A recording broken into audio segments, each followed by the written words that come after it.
और हरियाणा न्यूज पर बीरेंद्र सिंह ने क्या कुछ कहा है ये आपको बता दें।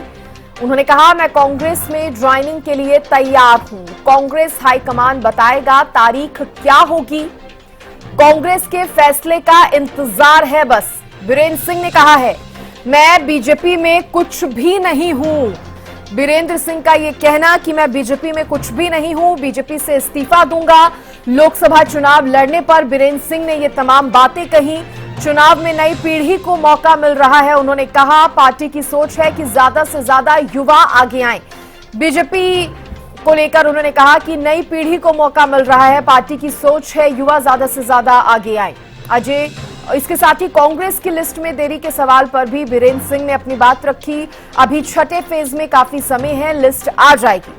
हरियाणा न्यूज पर बीरेंद्र सिंह ने जब हरियाणा न्यूज से खास बातचीत की तो क्या कुछ उन्होंने कहा ये हम आपको बता रहे हैं। मैं कांग्रेस में ज्वाइनिंग के लिए तैयार हूं, बड़ी बात उनकी तरफ से कही गई। क्या कुछ और कहा है बीरेंद्र सिंह ने, आइए सुनाते हैं आपको। लोकसभा चुनाव की तैयारियों के बीच हमारे साथ हैं पूर्व केंद्रीय मंत्री चौधरी वीरेंद्र सिंह। हरियाणा न्यूज पे आपका स्वागत है। लोकसभा चुनाव नजदीक है, वहीं कयास लगाए जा रहे हैं कि जल्द ही आप कांग्रेस ज्वाइन करेंगे, तो कब ज्वाइन करेंगे आप? मैंने तो अपनी इच्छा व्यक्त कर दी थी हाईकमांड को। मैं कांग्रेस अध्यक्ष जी से भी मिला था। उन्होंने भी कहा कि हम देखते हैं कि एक बड़ी जनसभा के तरीके से आपको पार्टी में शामिल करें, जिसमें आपके हजारों साथी शामिल हों और 2-3 लाख लोगों की बड़ी सभा हो। वो हरियाणा में ही संभव है, और अगर ऐसा संभव नहीं इलेक्शन के दौर में, तो फिर हम दिल्ली में करेंगे। और दिल्ली में 1000-2000 जितना भी है हम साथियों के साथ, लेकिन वो इसका निर्णय कांग्रेस हाईकमांड करेगा, और वो अभी मेरे को बताएंगे कि उनकी क्या उन्होंने फैसला लिया है। ज्वाइन करने का तो फैसला वैसे तो मेरा है, लेकिन जिसको बोलते हैं विधिवत, वो तभी होएगा जब पूरा हो, जैसे कि प्रथा है। तो ये है। भाजपा से आपने इस्तीफा दे दिया है? भाजपा से इस्तीफा तो मैं भाजपा में कुछ हुई नहीं। Official resignation? ऑफिशियल रेजिग्नेशन मैं दूंगा जब मेरे पास निमंत्रण आ जाएगा कांग्रेस का कि कौन सी तिथि को हमने ज्वाइन करना है। बाकी वैसे तो त्याग पत्र आप ये मान के चलो। तो क्या आप भी इस बार लोकसभा चुनाव लड़ सकते हैं? क्योंकि सुनने में आ रहा है कि संभवतः आपको भी टिकट मिल सकती है कांग्रेस से और लोकसभा चुनाव लड़ सकते हैं। देखिए, कांग्रेस में कैंडिडेट तो बहुत हैं, 6 तो बीजेपी ने ले लिए, और दूसरी पार्टियां, बल्कि कई पत्रकार ये कहते हैं कि जी इसलिए नहीं 10 व्यक्तियों का चुनाव हो रहा कांग्रेस की तरफ से, कहीं आपको कैंडिडेट की कमी तो नहीं है। तो यही हम तो बोलते हैं, जब बीजेपी 6 हरियाणा के कांग्रेस के लोगों को टिकट दे सकती है, तो कमी कहाँ रहेगी।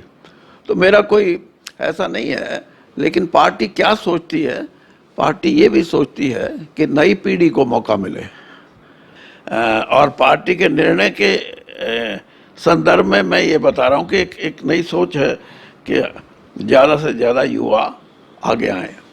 अजय सिंह चौटाला का आज बयान आया है, आपको लेकर उन्होंने निशाना साधा है कि दल बदलते रहते हैं। इन तमाम चीज़ों को किस तरीके से देखते हैं आप?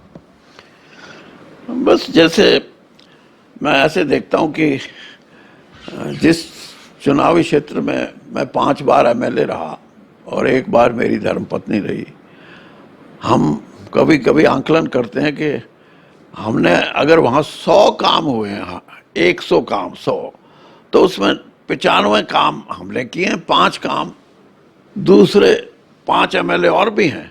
ओम प्रकाश चौटाला जी वहाँ से एमएलए, दुष्यंत चौटाला वहाँ से एमएलए, 3 एमएलए और भी हुए हैं।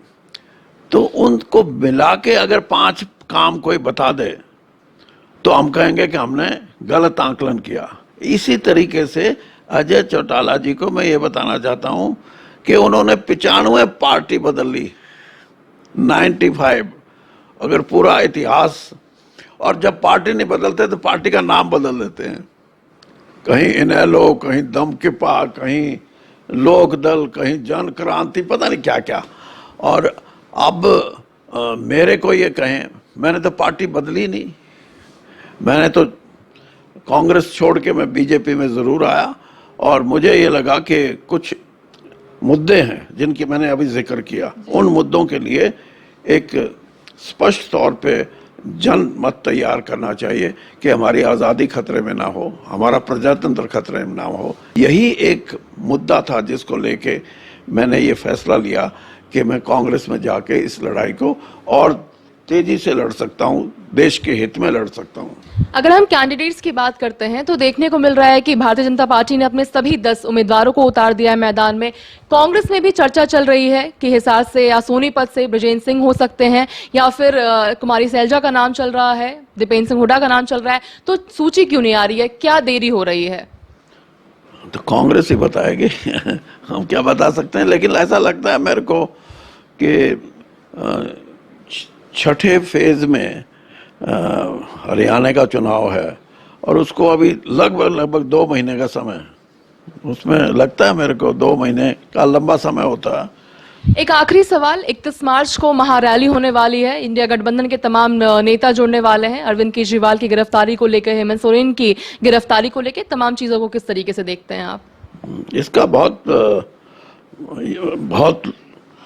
विशेष तौर पे एक सामान्य वर्ग के लोग जो राजनीतिक तौर पे भी किसी पार्टी से एफिलिएटेड नहीं है, वो भी बहुत बड़ी संख्या में आएंगे। और यही कारण है कि जिस तरीके से मैंने कहा कि अब पिछले 15-20 दिन से इन मुद्दों पे, चाहे वो इलेक्टोरल बॉन्ड की बात हो, चाहे वो कांग्रेस के जितने भी बैंकों में अकाउंट थे उनको सीज करने की बात हो, चाहे अरविंद केजरीवाल जी को चुनावी दिनों में गिरफ्तार करने की बात हो।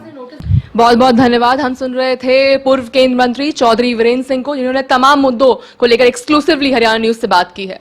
अपराजिता श्री, हरियाणा न्यूज, दिल्ली।